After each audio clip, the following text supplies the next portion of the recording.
Before we move into the content of our lecture today, I first want to take a moment to acknowledge that MOHAI itself is located on the historic and contemporary lands of the Duwamish, Suquamish, and all Coast Salish people. We want to acknowledge the forced displacement of Native communities from this land while honoring the endurance of the Duwamish people who still live here. To this day, the Duwamish have yet to receive federal recognition, and we encourage you to learn more about their struggle. And if you're calling in from a place that is not Seattle, we encourage you to learn more about the Indigenous communities in your own community. Understanding our past connects us to the present, and MOHAI is committed to exploring the full complexity of history. Today, that complexity that we're going to be exploring is the parallels between the influenza epidemic of 1918 and today's coronavirus. The crises and the lessons learned from them and the similarities are striking. So today, MOHAI's executive director, Leonard Garfield, will be looking back at 100 years to a time when Seattle was a booming city emerging from World War I and suddenly facing the greatest health crisis in modern history. And with that, I am now happy to turn it over to our executive director, Leonard Garfield. Wherever you are, please give a virtual round of applause. Wow, thank you, Rachel, and what applause, man! That really warms my heart. Hello, everyone, and good evening. It's great to have you with us today. Boy, I bet every one of us has been thinking we are living in some pretty extraordinary times, and I guess everybody sort of thinks that their times are special or unique, but truly nothing like this, the COVID-19 pandemic, has ever happened before. But as Rachel said, there have been moments, significant times, that have many similarities, and we at MOHAI have been looking at our history to find those moments in our past that shed light on the really unique situation that we're experiencing now. And of course, the most obvious parallel to be found is a little bit over 100 years ago. It was the early fall of 1918, and Seattle had just established a public health authority. And the folks who were running that were quietly but increasingly concerned. For months, they had been reading reports from the European battlefields that described devastation, not just from the war, but a devastating influenza that ravaged lives around the globe. And by late summer, that influenza had begun its march across the United States. Seattle was bracing for the worst. Now, we in Seattle had reason to be concerned that fall. The influenza epidemic, which of course was known popularly as the Spanish flu, would prove to be the worst pandemic of modern times. People already had a sense that was happening. It was the first outbreak we discovered later of what we now call the H1N1 influenza. It of course affected hundreds of millions of people before it ran its course, with perhaps as many as 10% of those infected eventually dying, resulting in one of the deadliest disasters in modern history. In addition to its unusual scale, the flu outbreak was different in another way. While most influenza outbreaks in the memory of those living at the time disproportionately attacked the very young or the very old or those already weakened with underlying conditions, the 1918 pandemic disproportionately attacked healthy, relatively young adults. The influenza particularly affected those between the ages of 20 and 35, whose robust immune systems, ironically, exhausted themselves in the fight against the disease. The resulting battleground inside their bodies ravaged the lungs and for many led to secondary and ultimately fatal infections from bacterial pneumonia. So it's a very interesting disease in that regard. No one is really sure, even now with lots of scholarship, how or where this flu strain actually started. All kinds of speculation. Did sick pigs in Kansas somehow infect European-bound US troops in 1917? Did avian flu affect soldiers in the European trenches? One recent historical theory is that infected labor contractors who arrived right near us on the west coast of Canada in Vancouver in 1917 traveled from Vancouver across North America by rail. And as they did, these workers launched the flu on a global pathway. So we think of it as a European-born flu. It may have in fact originated in Asia or in North America. But one place where it did not start for sure, that was Spain. It was called the Spanish flu only because Spain was neutral during World War I, and so it did not go through the wartime censorship. And as a result, the media in Spain gave the flu much more publicity than other countries, including reports that their king, Alfonso XIII, was gravely ill. Meanwhile, back at home, reports of President Wilson's own illness were largely hidden from the public. So it became known as the Spanish flu. But at any rate, a world at war with mass movements across long distances, crowded living conditions, poor sanitation, and stressed out health systems created a global petri dish. An initial wave of flu in the spring and summer of 1918 sickened so many European soldiers that entire divisions on both sides of that great conflict were laid low by illness. And in the confusion, each side accused the other of germ warfare. By the time a second, even more lethal wave of the flu struck the world in August and September of 1918, American troops were beginning to turn the tide of war in Europe. But these very same soldiers would not escape the flu, and the ending of war only seemed to hasten the spread of the disease as troops from the European battlefields headed back home to America, haunted by the battlefront, but many of them infected with the flu as well.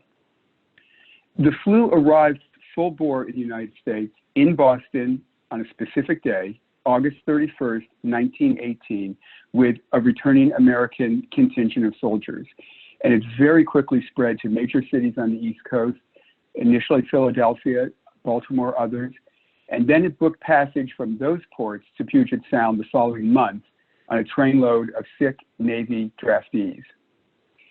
Having had time to witness the spread of the epidemic across the United States in the fall of 1918, neither Seattle nor our Washington state officials were under the delusion that the disease would somehow miraculously skip the Northwest.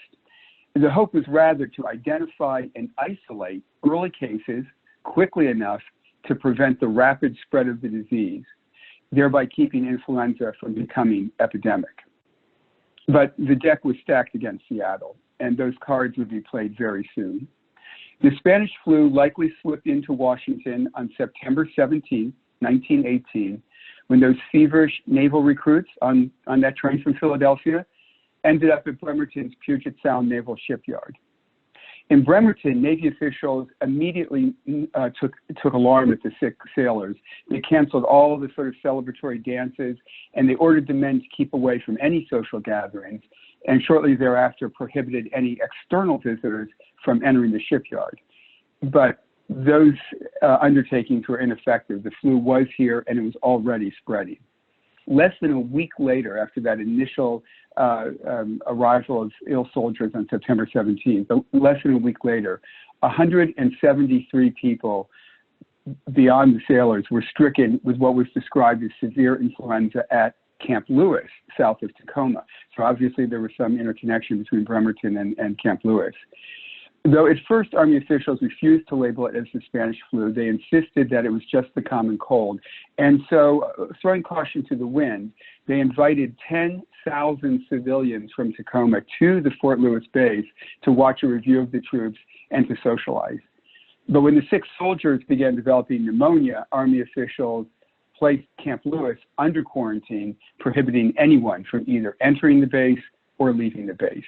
The Spanish flu had arrived in Puget Sound. But so much was happening so quickly that these initial quarantine steps proved to be not the barrier we needed. Within days, the disease suddenly appeared a little bit north in Seattle, a densely populated, rapidly industrializing city. We had about 350,000 folks here. We were mobilized for war. We were filled with troops. Had war workers, crowded streets, close housing conditions, all the situations you'd expect of a wartime city. From the start, the city health commissioner, J.S. McBride, relatively new to his job, and his counterpart in the State Department of Health, Dr. Thomas Tuttle, watched the situation carefully and with growing anxiety. This is really the beginning of public epidemiology. It's really quite fascinating that the growth in public health infrastructure completely coincided with the pandemic. They had their work cut out for them. Now, McBride and Tuttle had no real way of knowing what the trajectory of the epidemic would be, but they got a sense it was going to jump to a naval base, and sure enough, 200 influenza cases were suddenly reported at the UW Naval Training Center in Seattle on September 28th. So this is just a few weeks after it's arrived. I think you see on your slide that that's the UW Naval Training Center. It's essentially by the University of Washington campus. So it's very much within the center of the city, very much in contact with the rest of the city. Those 200 soldiers were sick, I should say sailors were sick, and the public health authorities' worst fears had come true. We had the epidemic in Seattle. On October 4th, I was reading historic newspapers. City newspapers first reported that one cadet had died of influenza, and here's the scary number, 700 more of them were ill. So you can see it jumping proportionately. And 400 of those 700 were already hospitalized under treatment and observation. Officer McBride maintained optimistically, and hopefully I should say, that there were no civilian cases, and that's true. He also said there was no cause for alarm. That was not true. His optimism lasted less than a day after 2 influenza-related civilian deaths were reported in the city the very evening of October 4th, when he said not to worry about the military-related sickness. The next day, October 5th, after meeting with Seattle's very colorful mayor, Ole Hansen, McBride officially confirmed that the Spanish flu had made its way into Seattle and that if it was not contained, it would soon flash through the city's civilian population like wildfire. The mayor and the commissioner took this very seriously, and an important lesson for the present day and for the future, they took immediate action. You see the sign here of a theater being closed. That very day, the mayor shut Seattle's schools, Seattle's theaters, the dance halls, the gyms, the churches, all the things we're talking about today. And they did not stop there. They simultaneously prohibited all private dances. They declared that streetcars and stores had to be well ventilated. They believed that open ventilation would be helpful. And they enlisted the police force and said, you guys are going to have to be very vigilant and enforce the existing anti-spitting ordinance with the utmost strictness. I don't think we have many ordinances like that anymore, but you get the idea of the projectile spittle is a terrible way to spread a disease. And those are pretty severe, and those were immediate. But Mayor Hansen warned that even more widespread closures of public places would be forthcoming if the disease was not quickly checked. The PI reported that day that city officials, in the words of the newspaper, had been aroused to the imminence of the danger facing Seattle. This is really the first public notice that the city is on the brink of something pretty bad. People awoke on October 6th, and the city felt different. And it was different in ways that perhaps have never been repeated until these last few weeks. Church services were canceled, theaters and pool rooms, libraries were closed, entertainment in cafes and restaurants was prohibited. They left some of the cafes and restaurants open, but they prohibited entertainment that would cause people to gather. And businesses that were allowed to remain open were required to prevent crowding, just as we experience today, only so many people at a time in the store. And to enforce these rules, the city flu squad was ready to cite and even arrest. And there is a record that happened fairly regularly. People were very unhappy, as you can imagine. The school superintendent, a very distinguished educator named Frank Cooper, important guy in Seattle history, complained that Mayor Hansen was acting hysterically. That was the word the superintendent used. And he said, besides which, the mayor really needs to consult with the superintendent before stating that schools are closed. They're different governments. And it was the informed opinion of the school superintendent that all this kind of hysteria was a senseless thing. And the superintendent of schools was not alone in his anger. The suddenness of the closure, I mean, this happened literally overnight, came as a surprise to many. The mayor's office was flooded with calls from clergymen asking if they could hold services. The answer to that for Mayor Hansen was a resolute no. The mayor held that a religion which won't keep for 2 weeks is not worth having. Society women inquired whether all the charity events that they were planning should continue. A theater owner said, boy, if you'd only consulted us, we could have stayed open because we could have been a centerpiece of a citywide public health education campaign. Now all we can do is refund money to angry patrons. So everybody wanted to be an exception to the rule, and that's something that I think we even are experiencing to this day. And so it went. For days, in fact, the newspapers and the public lambasted Mayor Hansen and Commissioner McBride for issuing those closure orders without enough warning. There were exceptions to the general outcry, though, and we have it in our historic records that children were said to be cheering all across Seattle at the unexpected vacation. I hear kids in my yard back here who are cheering that they like their unexpected vacation as well, so some things don't change. This was a little bit unusual, though. Gas station owners, this is, 1918, automobile driving is becoming quite the fad. Those gas station owners were enjoying something of a bonanza because with not too much to do, those who could afford cars took to their cars and had fun motoring along the parkways and into the countryside. And in any event, it was smart to keep moving because the influenza squad was out looking for those social gatherings. Mayor Hansen said, "Some will kick, but we would rather listen to a live kicker than to bury him." Hansen and McBride were convinced the closure order would have an immediate and salutary effect. And as the month of October wore on and the ban stayed in effect, things did get better. Hansen in particular believed that the ordeal would be over shortly thanks to those measures. The mayor also, as so many authorities do in times like this, engaged in a little wishful thinking. I guess that's keeping up hope. The mayor claimed that many who believed they had influenza really did not. They were mistaken about that. Or they simply had the flu, but it was a less virulent strain. With adequate cooperation from the public and with enforcement of the orders by the police and the health department, Mayor Hansen was confident that the epidemic would be over within 5 days. And in an attempt to exercise what we call these days an abundance of caution, at the last minute, just to make sure it was over in 5 days, he banned weddings and added to the list of prohibited gatherings funerals funerals that exceeded 15 minutes. Mayor Hansen, of course, was wrong. In no large city in the country was the epidemic over in just a few weeks or even months.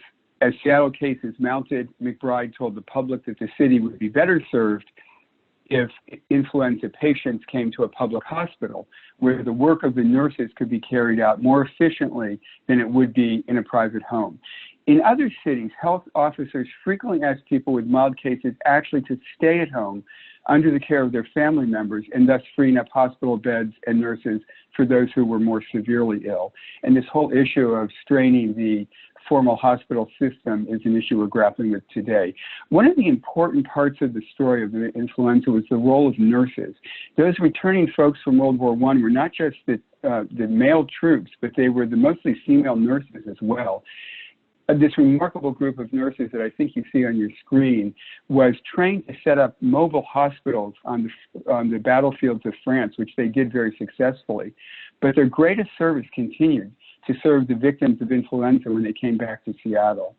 This was an important role that women played in treating the illness, as did the Red Cross, which really had emerged during the war years as a major nonprofit civic organization. They coordinated necessary medical supplies. The nurses in the Red Cross assembled the gauze masks that soon would be a ubiquitous sign of Seattle's war on flu.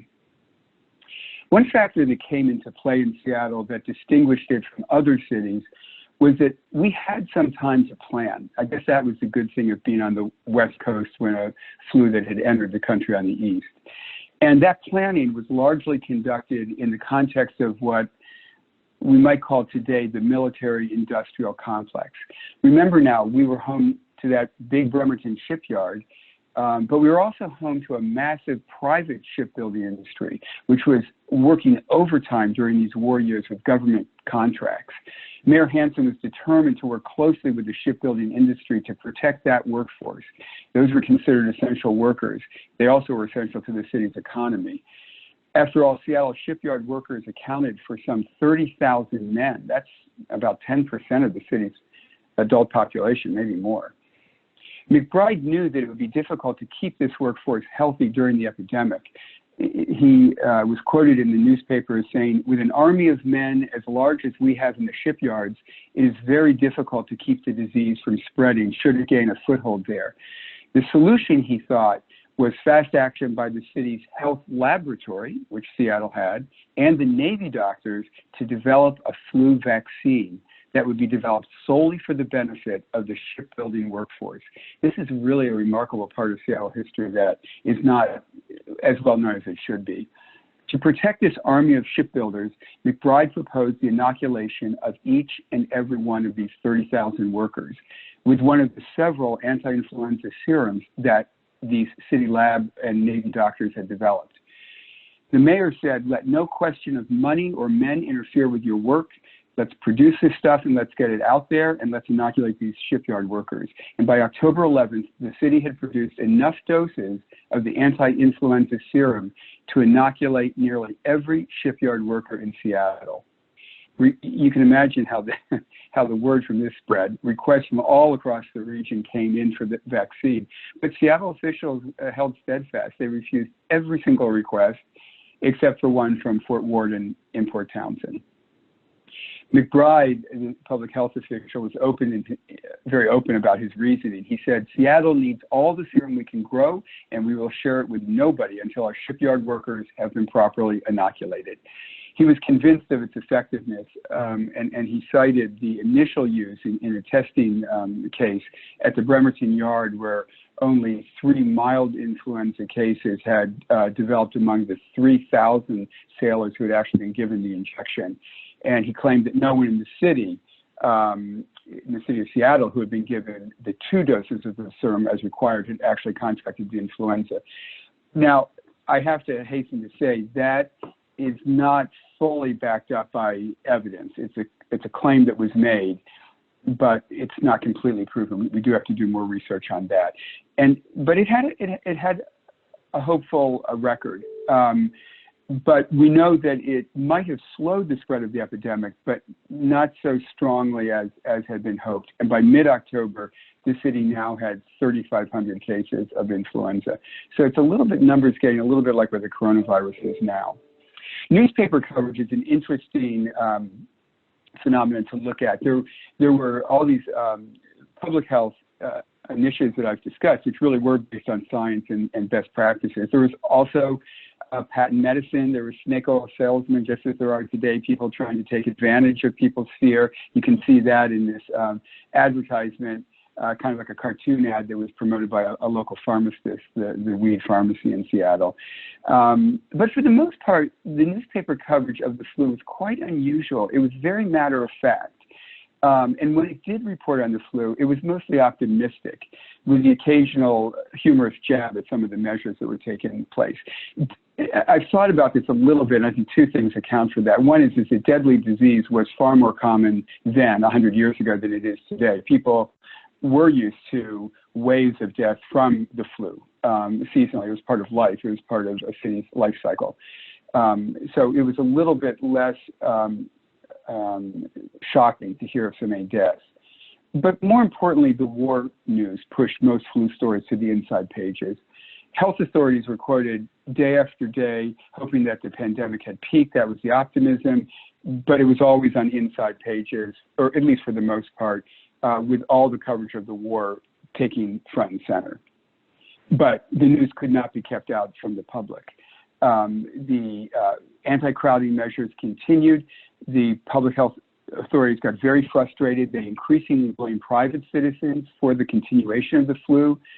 The one health official is quoted in the newspaper as saying, "Influenza is still spreading through the carelessness of persons who insist upon violating the rules laid down to arrest its progress." And doesn't that sound familiar to us today?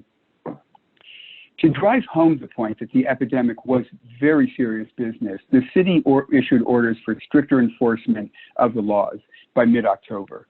So on October 18th, Mayor McBride ordered the arrest of the proprietor of any soda fountain, any ice cream parlor, any restaurant that failed to use hot water to wash dishes and utensils. Of course, that's now standard as part of our health department protocols and licensing public eating places, not so then.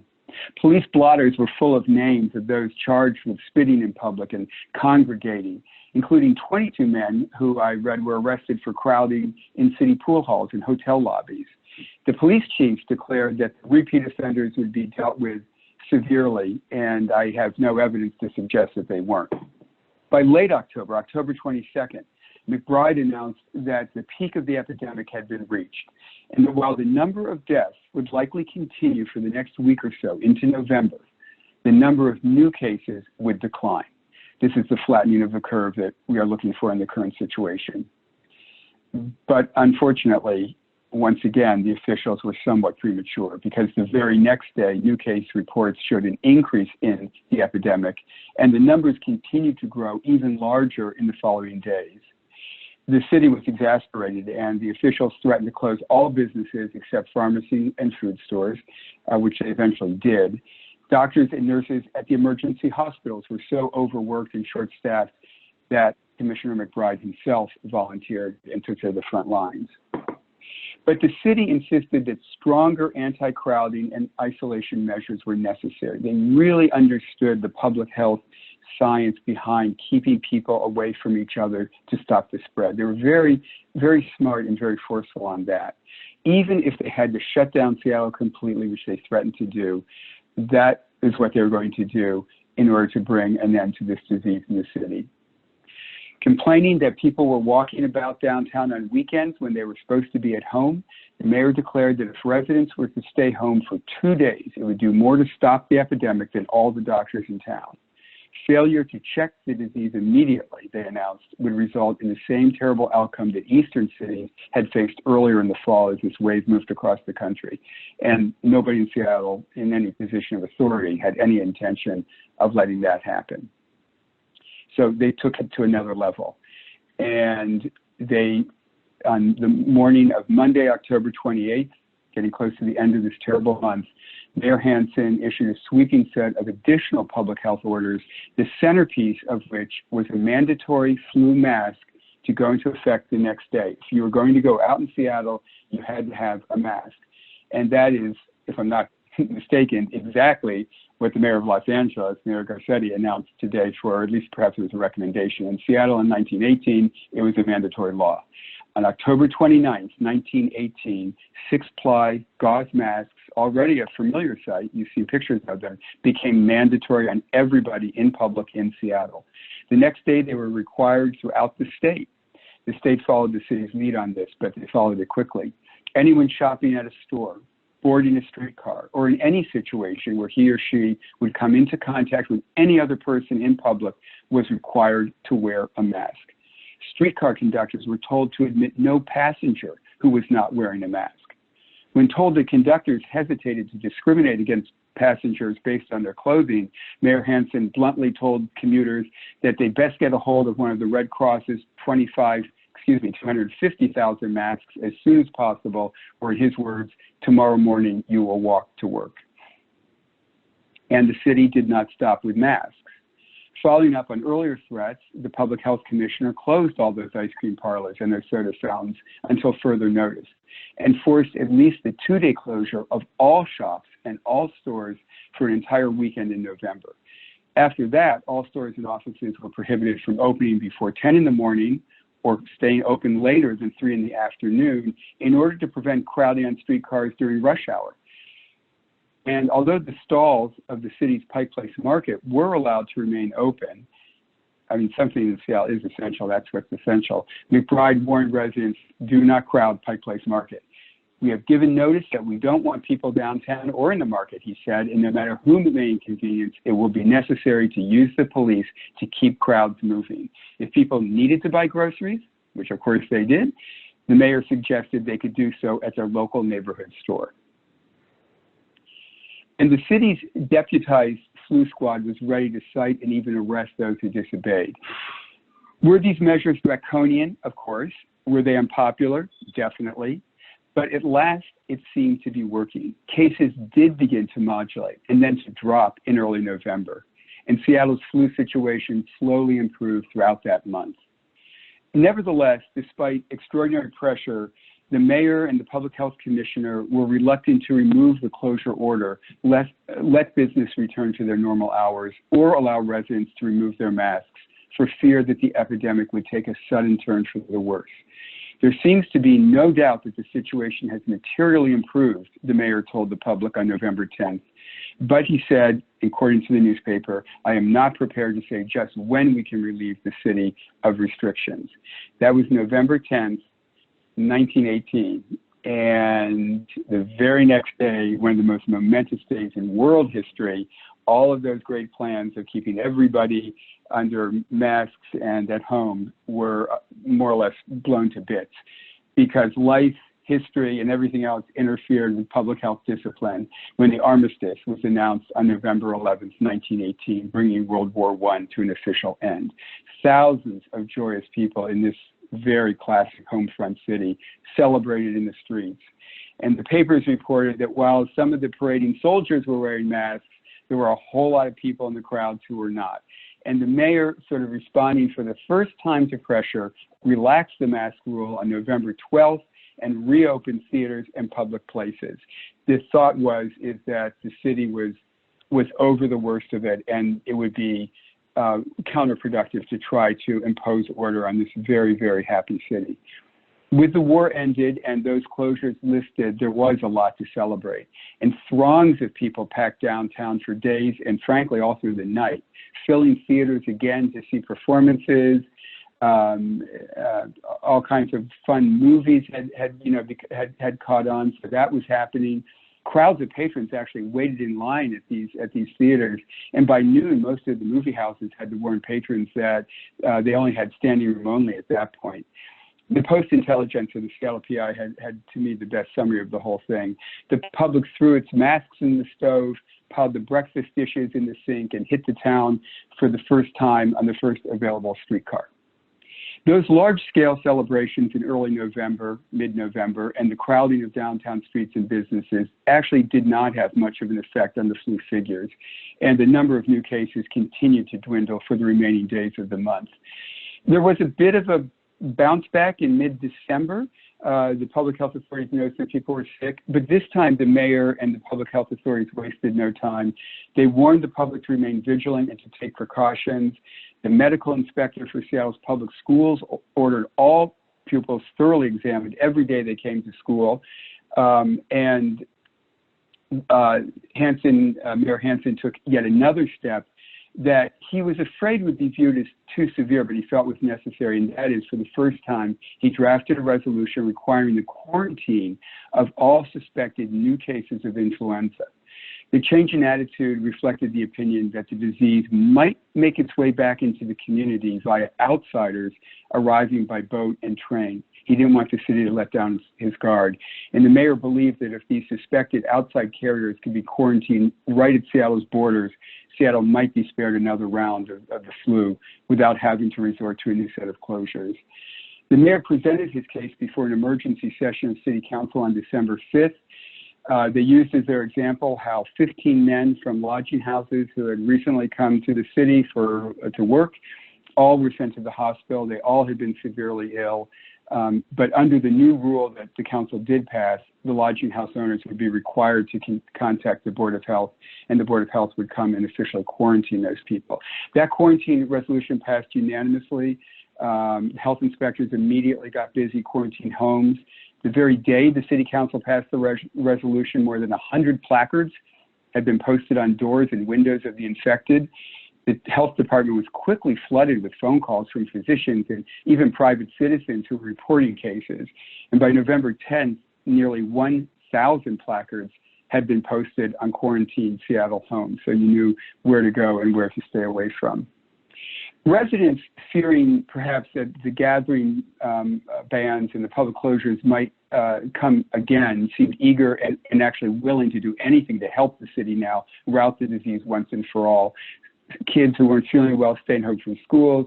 Neighbors reported their other neighbors when they were sick, and the city was really paying close attention. But ultimately, this proved unnecessary because that second wave really had passed as well by late December.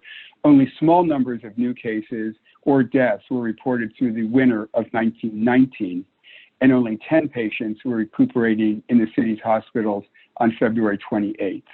In March 1919, no deaths from influenza were reported. That was the first month since the fall of the previous year. And as suddenly as it appeared, Seattle was largely free of the flu, and we had emerged from the great pandemic. When the world returned to normal that spring of 1919, people described awaking as if from a bad dream, perhaps unaware, in fact, almost certainly unaware, that they had lived through what would be the single greatest American health disaster in modern history. And it still holds that record. We hope it's not surpassed by the current crisis. By late spring of 1919, when people could catch their breath and the numbers could finally be tallied, more than 1,500 people had died in Seattle alone, according to the Census Bureau. Statewide, more than 6,500 Washington residents were among the dead. That's more than Washington lost in World War I, more than the state lost in World War II, more than the toll of Pearl Harbor and the WTO attacks combined.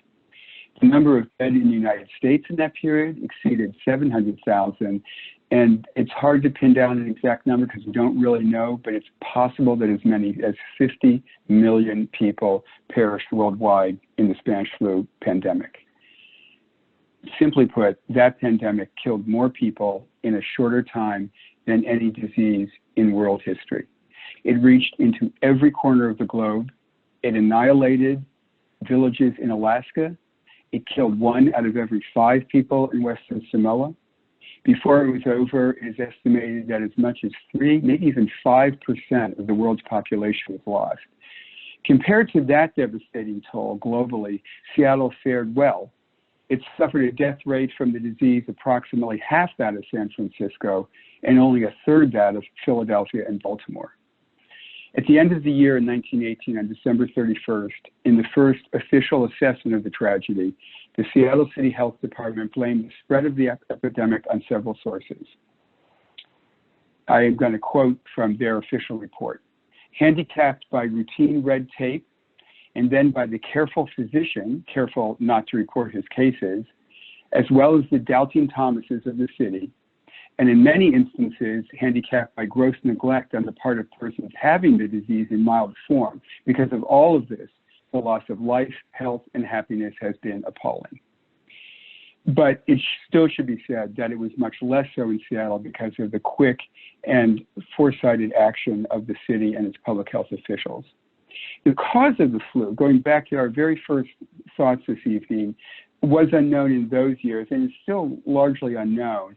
The virus itself wasn't isolated for many years, for decades really, and as a result, most of the measures that Seattle took at the time to fight the disease were largely conjectural. Dramatically, the city concocted its own flu vaccine. I think that's something we need to research more.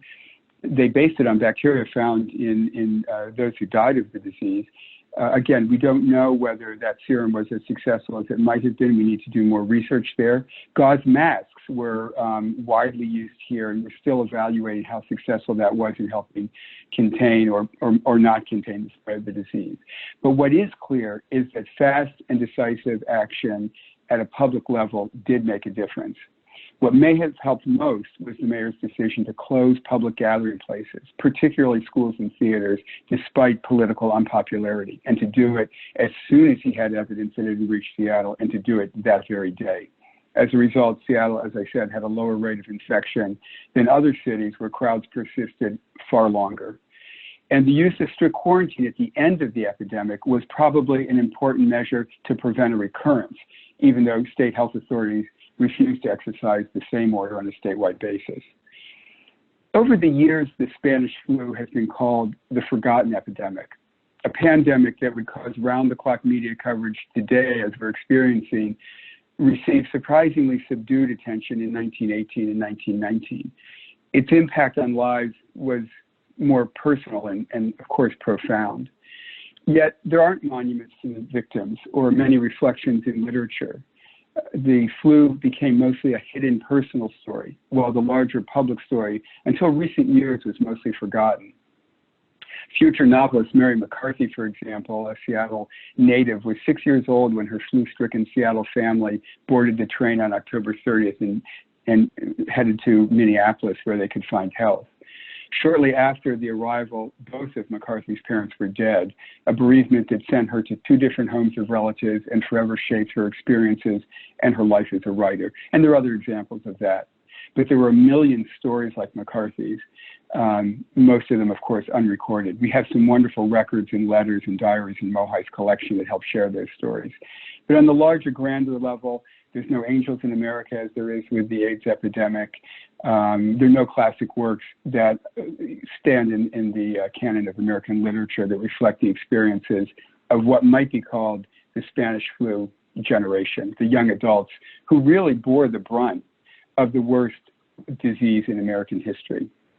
Why is that? Most likely the Great War itself, the Bolshevik Revolution, the tumult and economic dislocations of the post-war years.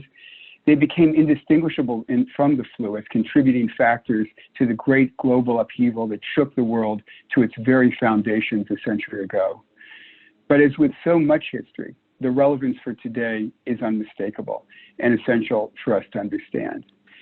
As we are experiencing now with COVID-19, in an increasingly connected world, facing the effects of global warming, deforestation that puts humans in close contact with new animal diseases, dense urbanization, air travel and shipping of food supplies around the globe in record time, these great global health challenges, like the pandemic of 1918, like the pandemic of today, will be a part of our future. That's not a question. The real question is, what will we have learned from these past experiences, including our current crisis, to address the next challenge in the most effective and humane way possible? And of course, the history of that has yet to be written.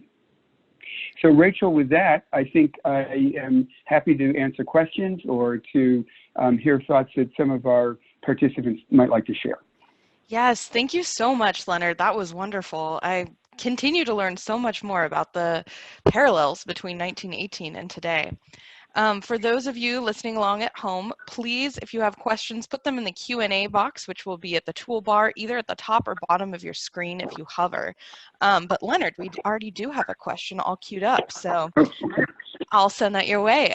When the pandemic restrictions were lifted, were there any limitations put around the operation of movie theaters or other places of amusement in the weeks afterward?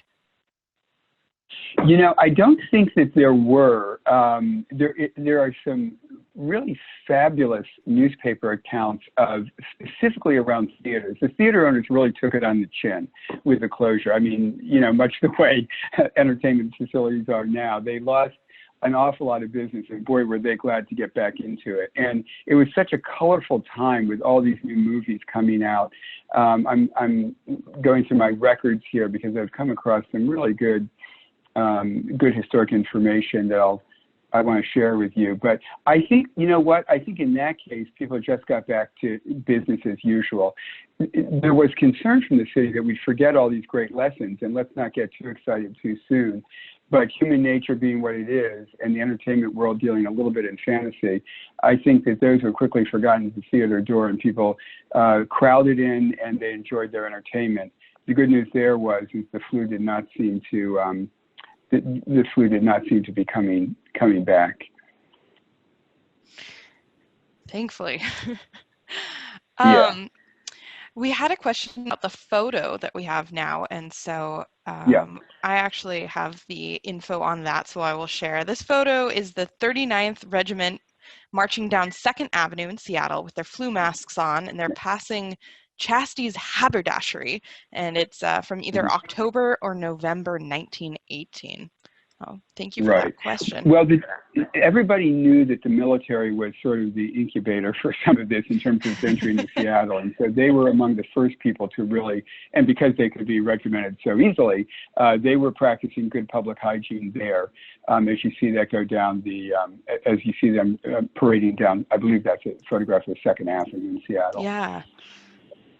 That's a great photograph. I do have to, Rachel, just quickly get back that some of the things that were happening in theaters that very day after they lifted the ban were My Soldier Girl was at the Metropolitan. That's obviously a nod to the era of World War I. The Race of Love was at the Pantages Theater. The Orpheum, the Moore Theater, I should say, which was part of the Orpheum circuit, was featuring the Ford sisters, who were considered the greatest dancing pair in vaudeville at the time. So I have to confess, I never heard of them. There was the Oak Theater in town made good use of their closure. They renovated their theater and they reopened with a musical comedy. But as I say, there were just crowds of patrons waiting in line, and pretty much people waited all day to get in, and they had show after show. So I think the notion that you had to stay socially distanced and isolated was pretty much out the window when they lifted the restrictions. Yeah. All right. We have a lot of questions coming in. This is great. Thank you, everyone. Keep putting them there, and we'll get to as many as we can. So the next one is, was there a rise in xenophobia or racism accompanying the Spanish flu in a similar way that there is surrounding the current pandemic?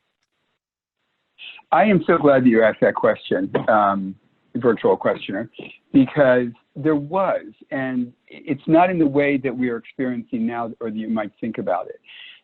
It is possible that the Spanish flu had some roots, really appeared, as these things so often do, sort of simultaneously around the world. It's possible that there were some areas of hotspots in Asia as well as in Europe and in North America. But where the racism came to play, in Seattle at least, is who should we be scared of from getting the flu? And if you look at the records of who was quarantined, they were of all stripes and backgrounds. But the most obvious targets of quarantine were transient workers, who themselves tended to be people who did not speak English, people from other countries who were not American-born, people of other races and ethnicities. They had very little to defend themselves against unjust accusations of being carriers of the flu.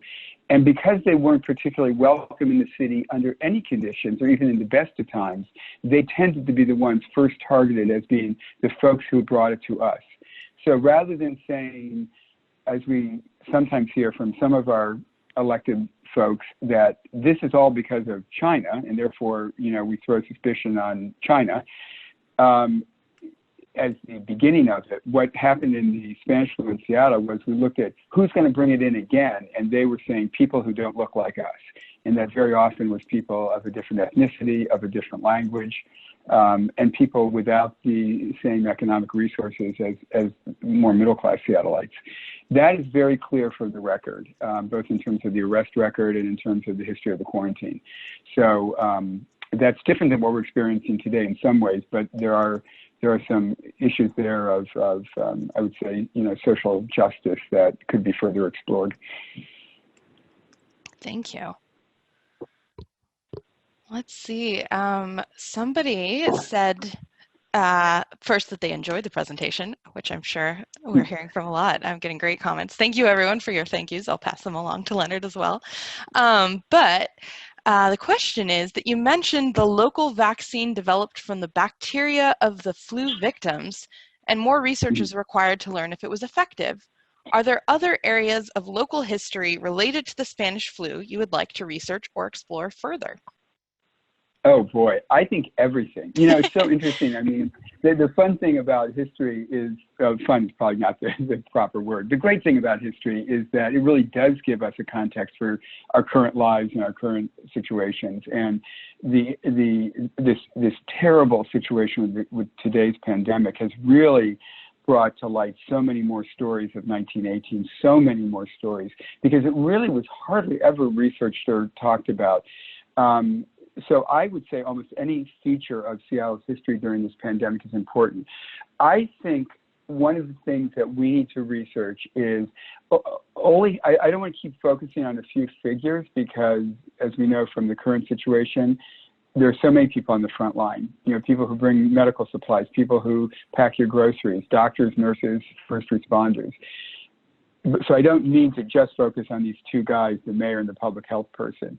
But I think leadership is so important in a crisis, and history tells us a lot about leadership. Ole Hansen was a very colorful, controversial, and remarkable person.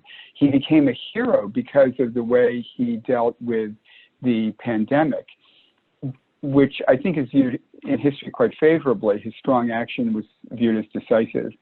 and forward-looking. He also was the mayor who deputized the city to take arms against the strikers during the general strike of 1919, another post-World War I, upheaval.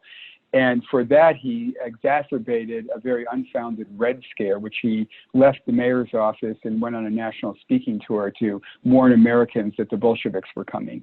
I think further research on Ole Hansen and his really remarkable and somewhat contradictory public profile would be really worth researching. I think we need to know more about the masks in Seattle. We have some in our MOHAI collection. I encourage people to come to the museum and look at one. They were considered very scientific at the time, not like the ones you see that are in such desperate need right now with all the special ventilation and so forth.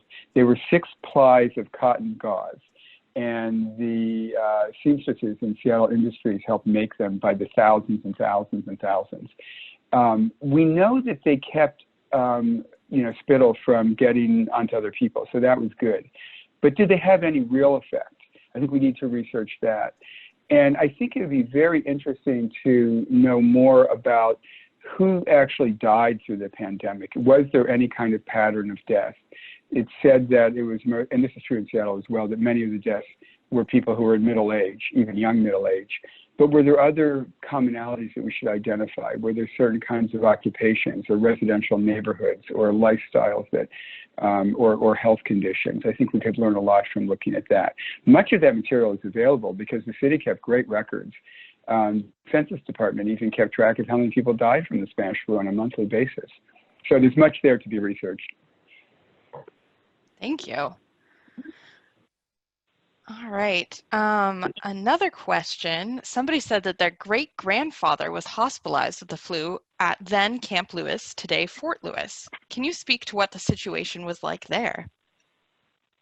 Wow. Well, Fort Lewis was one of our initial points of entry for the flu. You'll recall that I mentioned it arrived in Bremerton in the more or less early fall of 1918. And the first place it showed up outside of Bremerton was at, as you correctly say, Camp Lewis. Many hundreds of soldiers at Camp Lewis became infected, and not many hundreds died, but soldiers at Camp Lewis died. It was really an awful thing for these young people who fought in World War I. So many of them became ill in Europe. I mean, can you imagine being in trench warfare? And this is not just American soldiers, but British soldiers and German soldiers and French soldiers. But the trauma of being in trench warfare, which I highly recommend the movie 1917, if you want to get a real up close and personal sense of that, was compounded by the fact that people were so incredibly sick. And I think that the notion that was this germ warfare is a very interesting sign of the times. We mechanized war in World War I. We created tanks and planes and germ warfare. And people thought, is the Spanish flu part of that? But of course, it was part of nature. The part that had just natural cycles of life. What had changed was how close we had all become and how fast we started moving around the world. It was actually such an incredible opportunity for disease to spread, and it was very hard. I'm so glad to hear that your grandfather survived in Camp Lewis, and we have many stories in the Seattle and in the MOHAI archives of diaries and letters of folks who survived and sadly folks who passed away. All right, we have time for 2 more questions. So the first was someone asked, how long did the mass business closures last, given that there were measures enacted and then rolled back and then enacted again? What was the longest period that businesses were closed? It did have some starts and stops. Generally speaking, the restrictions on closures and public gatherings and the encouragement of masks and then the requirement, I think we can date the whole spread from like the beginning of October through the early weeks of December. And people were still dying into 1919, but really the spread of the disease and requiring people to wear masks had ended by that point. So a few months. If we compare it to today's, we are probably sort of where we were in late October of 1918, if we were to try to parallel these things. Of course, it's important to remind ourselves, as we're frequently reminded by Dr. Fauci and others that the coronavirus is not a flu. So there are different characteristics of those two different diseases. All right, final question. Do you think that Seattle/Washington did early preventative measures to address COVID-19 similar to the way they imposed them during the Spanish flu? And Well, maybe the sub-question is, do we think they'll be effective? Yeah, but I mean, what political courage this mayor had, because, you know, we're kind of used to government, you know, playing a large role in our lives. We're used to having lots of rules and regulations. It wasn't quite that way in 1918. We were just beginning to have an infrastructure of civic regulation. And to suddenly tell people where they could go, how they could dress, what stores could be open, what their workplaces were like, and to have that take effect immediately, that was shocking for people. But it got compliance, and it was backed up by the police. So I think their action was quick. I think it resulted in a shortening of the spread of, lessening of the spread and a shortening of the duration. And I won't comment on how we're doing it in Seattle today, except to say that everything I hear, all the things you guys hear, is that if we can just be selfless and pay attention to these very important rules, we will do ourselves good as opposed to harm. Well, thank you. Really appreciated everything. So another virtual round of applause for our Executive Director, Leonard Garfield, please. Hey, Rachel, do I get to say one more thing before I Yes, go you on? do, Leonard. Oh, great. And that is, I just wanted to thank you, but especially to thank our folks who joined today. I'm so glad that you're a part of the MOHAI family. And if you're not MOHAI members, I hope you'll consider joining us. This kind of webinar, part of our new History at Home digital platform, is something we're so honored to bring you, just as we are so excited to be presenting all kinds of wonderful things when we're back up and running as a regular museum, knock on wood, sooner rather than later. But if you love this stuff as much as we do, we certainly hope you'll think about joining us. And if you're able, make a gift to the museum. You can see on your screen, there's some information on how you can easily click and make a contribution so that we can keep doing the work we do, particularly our education work. We're out in reaching about 30,000 young people every year with great K through 12 programming, toddler programs, teen programs. And the great thing about MOHAI is nobody under 15 is ever asked to pay a fee to come into the museum, because this is their story, it's their history. So we want to keep that going. Your support is so greatly appreciated, especially during this difficult time. And I just want to say to all of you who have joined us, I'm wishing you all good health and safety. I know we have many family members in our lives. We have our kids at home. We've got our elderly parents that we're thinking of. And it's such a cliche to say, but it's so true, and so true in Seattle, that together we can get through it, and we can also do great things. So thank you for your support. Thank you for your gifts to MOHAI, and enjoy the rest of your evening. Thank you so much. And please check out our website, our calendar, and we'll have upcoming webinars and other digital offerings coming your way. And please take care and enjoy the rest of your evening.